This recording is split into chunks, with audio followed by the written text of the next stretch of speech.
We are here live tonight because I'm going to discuss what's been happening with this Hunter College situation. So, let me give you some detail of what happened. So, every semester, the team at Students for Life, our regional coordinators, go to hundreds of college campuses and we host a tour display, a thematic tour display that we take to campuses across the United States. This spring, our tour was called This is Chemical Abortion, and we were talking specifically about how chemical abortion not only kills babies, but it harms moms and it harms our environment. It's something that even pro choice students agree with us that chemical abortion is bad. We actually have seen a 19% mind changed rate. And this is amongst pro choice students when we talk to them about the harms of chemical abortion. So our team members, two of our team members visited Hunter College. It's a public community college in New York City a couple of weeks ago towards the end of our spring This is Chemical Abortion tour. Earlier in the day, a student came by our table where we had plastic, actually rubber fetal models of human beings. These are medically accurate models of the size of a human being during the first trimester. A young woman, steals two of the models and puts them into her mouth. We thought she ate the models. I was actually very concerned about her digestive system and how these models were going to get out of her. She came back later with the chewed up fetal models. So she had tried to chew them and apparently was smart enough to realize she shouldn't swallow them because she's going to end up in the emergency room. So she chewed up the models, spit them out, and then she had painted them probably with we think like red fingernail polish, and then put them through a coat hanger and stood outside our display yelling and screaming at us and told our student leaders, our pro students at Hunter College to go kill themselves. We thought that was the craziest thing. I mean, there was a fetus eater on campus. We thought that was the craziest thing that was going to happen to us at Hunter College. That's not true. Let's watch what happened when a professor becomes unhinged. Now we know a well-known professor who's already known in the community for her aggressive BLM violent protests. Let's just. You're not educating shit. This is fucking propaganda. What are you gonna do? Like anti-trans next? Is that what you're gonna do next? I mean, no, we're talking about abortion. This is bullshit. This is Notice this is the thing. I want to call out this is violent. This is a new thing that we've been hearing at Students for Life and the pro-life generation across the country, that just talking about abortion violence, because abortion is, let's think about this, abortion actually is an act of violence, right? When abortion happens, if abortion is successful, it ends the life of a unique, whole living human being. This professor thought, and this is a mantra that we've seen repeated across the country, says that just simply speaking out against the human rights abuse of abortion is violence. Why does the left say that? Why is that the new key talking point? Because when you say something is violent, that gives you the feeling that you can act violent towards those who you don't like, or that allows you to, go against all of your beliefs that there should be a First Amendment, for example, and shut down speech you don't like. Let's go back to the video. my students. Oh, I'm sorry about Triggering your students. This is also very interesting. This is a college campus. This is where the majority of abortions are committed. The abortion industry directly targets young people. If we are going to have a calm, rational discussion about abortion in our country, surely that discussion should happen on college campuses across country. Now, notice this table here. There's nothing graphic on this table. There's nothing that shows imagery of the broken bodies of children who've been aborted in chemical abortion. Nothing like that at all. I'll go back to the video. No, you're not. Because you can't even have a fucking baby. Oh, this one. Now, first of all, how dare this professor possibly misgender one of the pro student leaders? Do you recall her ever asking the young man here what his pronouns were and how he identified? I don't recall that.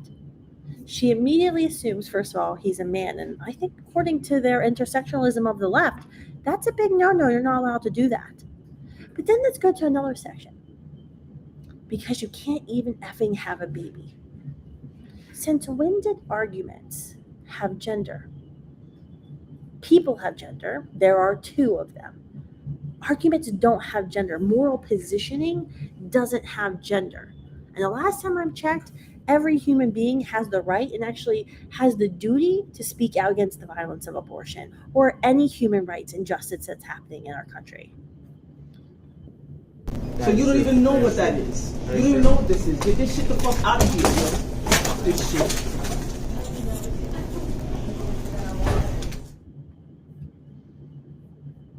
Now let's talk about this for a second. So the professor gets angry that the students are there, that they're using their First Amendment rights to speak truth, right? And then she gets violent and throws our fetal models and throws our property at Students for Life everywhere on the table. Think about this from a ethical perspective. As a teacher, as an educator, these could be students in her class this semester or next semester. This is creating a hostile learning environment for these students because now they know if they have to get assigned to a class, take a class that she teaches, that she's going to, I mean, obviously you wouldn't trust that she would give you, impartial grading, right? Because she came and actually destroyed your stuff and yelled at you and, maybe even misgendered you. This is a hostile learning environment, and that's what we saw at Hunter. But then the story gets crazier. So we released the video at Students for Life of what happened.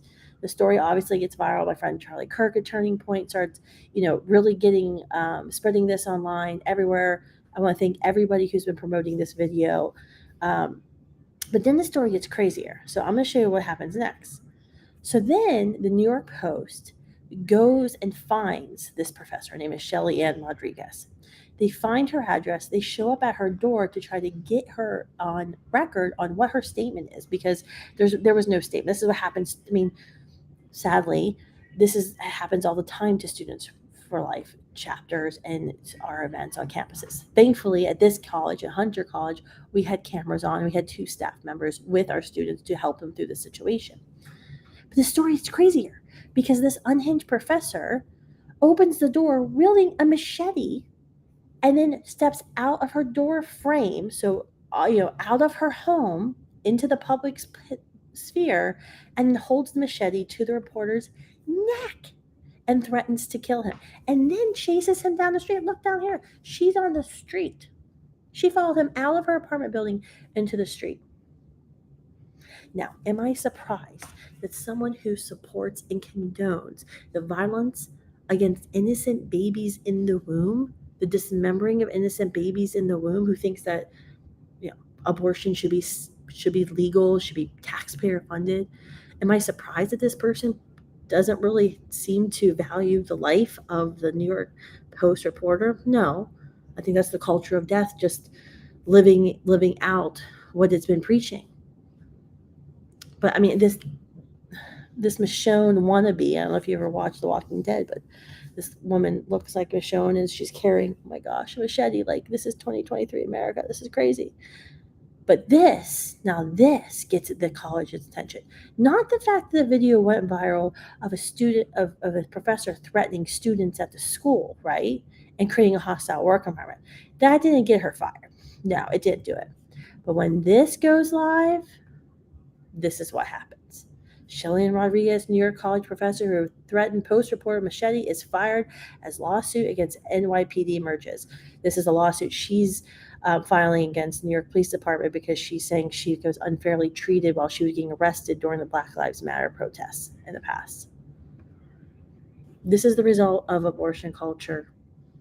This is the result of abortion culture. This is the result of saying we can't have a civil dialogue in our in just conversations about the violence of abortion. That we have to shut down anybody we don't like, or anybody anybody who brings up a subject that we don't want to talk about, and we can automatically label that conversation violence. That is what gives the left the justification they feel like they need to act like this professor. I'm so glad that this woman was fired from New York City, Hunter College.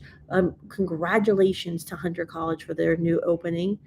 But my first question that I think is a logical question for any one of us to ask is, why was this woman hired and retained as a staff member in the first place? And what was training like at Hunter College for her to feel like she could do what she did?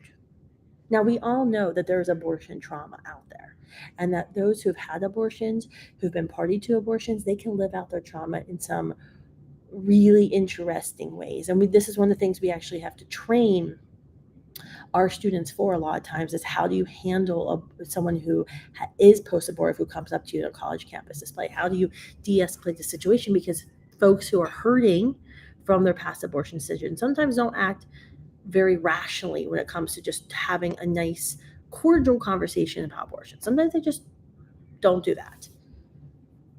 So I don't know what's going on in this lady's life. I don't know if she's hurting from past abortions or not. So I want to be as charitable as possible, but she's completely unhinged. And I think it shows us there's something going wrong in Hunter College and colleges generally across the country when professors feel that they can act like this and there won't be retribution. And the fact is, she wasn't fired after this video went viral. She was fired after she took a machete and put it against the reporter's neck and threatened to kill him. But she should have been fired as soon as the administration saw what she did to the pro-life students there at Hunter College. So we have a call with the students tomorrow morning. We'll be talking about their next legal steps. But I think bottom line is, don't be afraid. If you're a pro-life student, if you're a conservative student on a college campus, make sure you continue to get out there. Make sure you continue to speak out and stand up for our First Amendment rights, because when you feel afraid to speak for your First Amendment rights, that's when we're going to lose your First Amendment rights. All of us will lose our First Amendment rights. And make sure you're smart and you've got your phones, your cameras ready to go at the moment where you see someone unhinged, even if it's a professor coming up to your table, because sometimes you need that video proof. And I hope that this video of this one unhinged professor not only motivates, and I know it has certainly motivated the pro-life students at Hunter College to continue their pro-life activism. I'm actually going to be speaking there October 18th. It's the first of my fall 2023 speaking tour colleges that we got confirmed. I'm going to be there. So we're definitely going to see pro-life fruits come out of this event. We're going to have more pro-life conversations, more conversions on that campus because of this conversation. But I think you got to be ready. You got to be ready to have that conversation. But thanks for everything you guys are doing in terms of praying for the students at Hunter College. Thank you so much for all of your all's well wishes, your legal referrals. Our legal team is on this. Keep praying for pro-life students across the country. And if you're a pro-life student, think about today what you can do to stand up for life and to stand up against the violence of abortion. And don't be afraid to contact Students for Life. Just email your state name at studentsforlife.org. You'll be instantly connected with one of our regional coordinators who can even bring this exact tour to your campus next semester.